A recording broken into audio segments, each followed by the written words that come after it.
நீங்கள் எண்ணெய் கொப்பளிக்கக்கூடிய இந்த ஒரு விஷயத்தை நீங்கள் ரெகுலராக ஃபாலோ பண்ணீங்க அப்படின்னா அது நம்ம வாய் பகுதியில் இருக்கக்கூடிய கிருமிகளையும் வந்து பேலன்ஸ் பண்ணுது.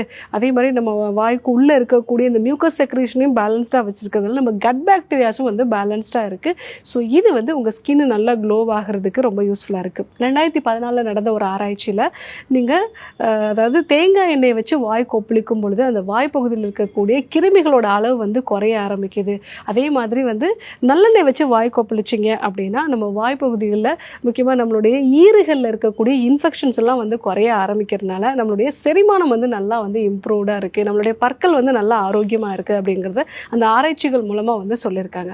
ஸோ உங்களுக்கு ஹார்மோன்ஸ் வந்து இம்பேலன்ஸ்டாக இருந்தது, இல்லை வந்து முகத்தில் நிறைய பருக்கள் இருக்கிறது, என்னோடய ஸ்கின் வந்து எப்போவுமே வந்து ரொம்ப ட்ரையாக இருக்கும் டாக்டர், ஈஸியாக என்னோடய ஸ்கின்னில் வந்து இன்ஃபெக்ஷன்ஸ் வந்து வந்துடும், இதே மாதிரி செரிமான கோளாறுகளும் வந்து இருக்குது, ஸோ மனதளவில் நான் ரொம்ப ஸ்ட்ரெஸ்ஃபுல்லாக வந்து ஃபீல் பண்ணேன்னா கண்டிப்பாக இந்த ஒரு விஷயத்தை ரெகுலராக வந்து ஃபாலோ பண்ணுங்கள். ஸோ 1 டீஸ்பூன் அளவுக்கு நல்லெண்ணெய் வாயில் விட்டுட்டு நல்லா வந்து ஒரு 3லேருந்து 5 நிமிஷம் வரைக்கும் நல்லா வாய் கொப்பளிச்சுட்டு அதுக்கப்புறமா வந்து நீங்கள் வெளியில் துப்பிடுங்க. அதுக்கப்புறம் வெதுவெதுப்பாக வெந்நீரோட கொஞ்சம் கல்லுப்பு போட்டு வாய் கொப்பளிக்கிறது நல்லது. இந்த மாதிரி நீங்கள் வந்து ரெகுலராக ஃபாலோ பண்ணீங்க அப்படின்னா உங்களுக்கு நல்ல மாற்றங்களை வந்து பார்க்கலாம். இல்லை நீங்கள் வந்து தேங்காய் எண்ணெய் வச்சும் இதே மாதிரியான ஒரு விஷயத்தை வந்து ஃபாலோ பண்ணலாம்.